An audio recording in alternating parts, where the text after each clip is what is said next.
Up with KREM begins now.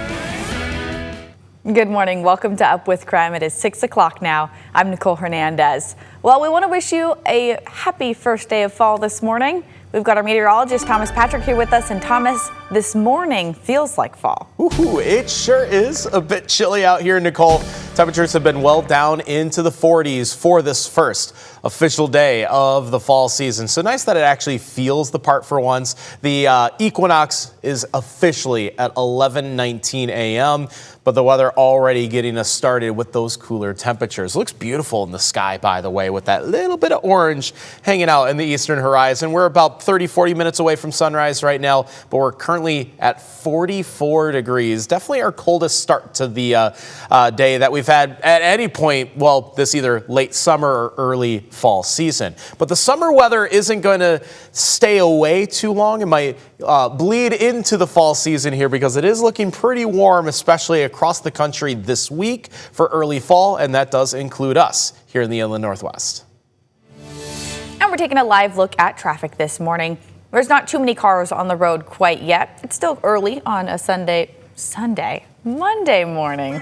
We did work yesterday, so, you know, my days are a little bit off. Anyways, I'm looking at our traffic maps right now, and there's really not much happening. Pretty much everywhere is green, good to go, no congestion.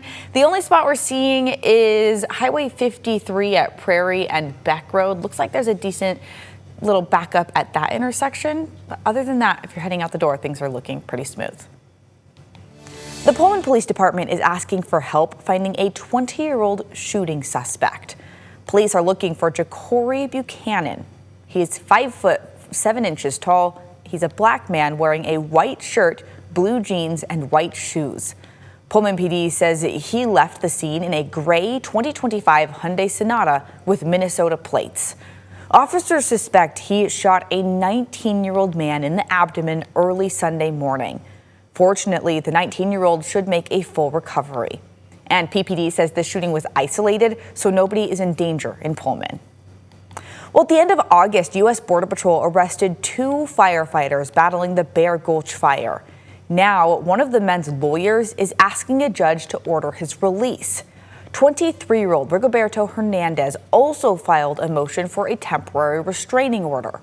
His attorney says federal agents kept him hidden from his family and lawyers for over 2 days. If CBP can unlawfully detain someone in secret without notice or access to counsel, then no one's due process rights are safe. Hernandez's attorney says he applied for legal status in 2018 and it's still pending. The only thing on his record was a misdemeanor for speed racing from right after he turned 18. Quick heads up for drivers this week. Today through Wednesday, there will be construction on North Ash Street. That's where KREM 2's Brandon T. Jones is live this morning. So Brandon, what should drivers know about this project? Yeah, good morning, Nicole. Well, that project expected to get underway in less than an hour. Crews expected to be here right at the corner of Northwest Boulevard and Ash, where we're currently standing, to get some of those lanes closed off. So again, 7 a.m. that's when crews are expected to start their work. And we do have a map just to let you know where exactly this is going to be located. But again, construction season not over quite yet, and this project expected to cause some congestion. City officials are suggesting an alternative route to bypass the area during peak traffic times. Southbound lanes on Ash Street will be merged from 3 lanes to 1 lane. Other impacts include potential sidewalk detours for pedestrians. And then as for the why, this is a part of the Maxwell Avenue bike and pedestrian safety upgrades. Again, the key things to know is traffic slowdowns here on Ash through Wednesday of this week, causing slowdowns and congestion. So again, if you use this for any time of your commute, just go ahead and prepare for those slowdowns. For now, reporting live here in Spokane, Brandon T. Jones, KREM 2 News. Thank you, Brandon. Tens of thousands of people packed into Arizona's State Farm Stadium yesterday to pay their respects to Charlie Kirk.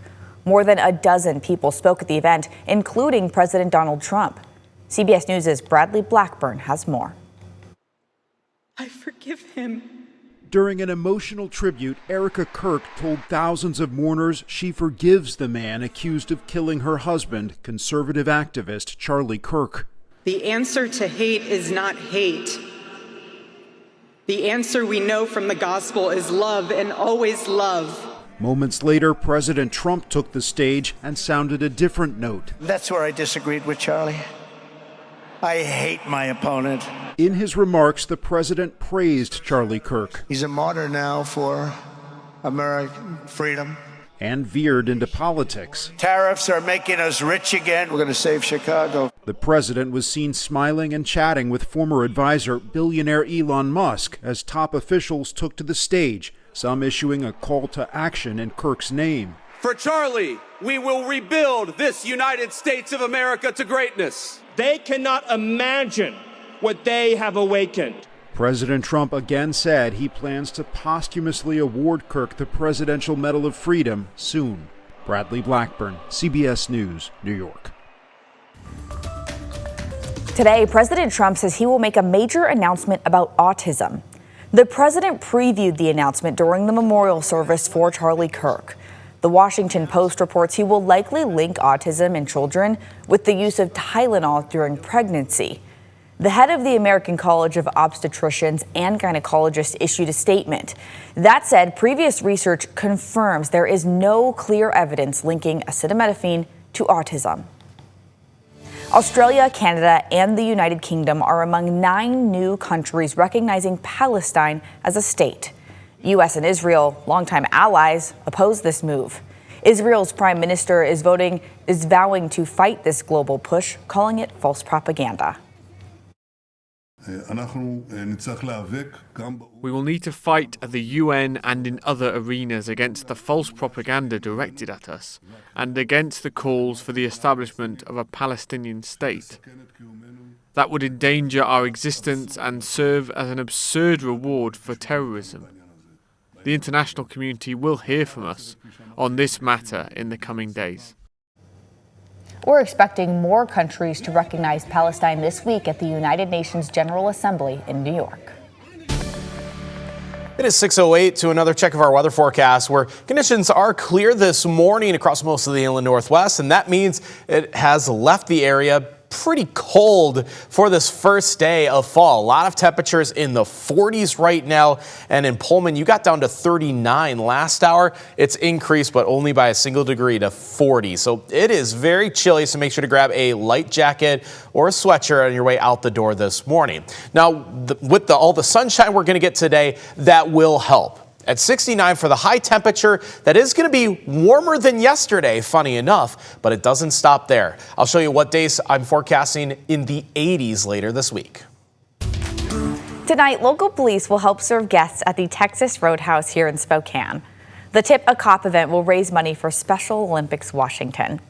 Police officers will be serving guests and collecting donations at the restaurant on North Division Street. They'll be there from 5 to 8 tonight. There was a ton of energy in Spokane's University District yesterday. Thousands of people ran in the 3rd annual Boulevard race. KREM 2's Regan Gallo caught all of the excitement and the first runners to cross the finish line. Between runners, supporters, and volunteers. Okay, who did you run for? 1, 2, 3. Say no! The clouds in Spokane's sky did not deter crowds from having some fun at the 3rd annual Boulevard race. A race that supports cancer patients across the inland Northwest, a widely felt cause. Both of our kids have been to Camp Good Times, so we're glad that it's raising funds for cancer in the community. Yeah, we both became nurses at 47. We went back to school when we were 40, and we worked at Kootenai for 20 years, and so we saw a lot of cancer. For first place finishers, Rosina Machu, a Gonzaga student, and Reed Buchanan, who placed second the past 2 years.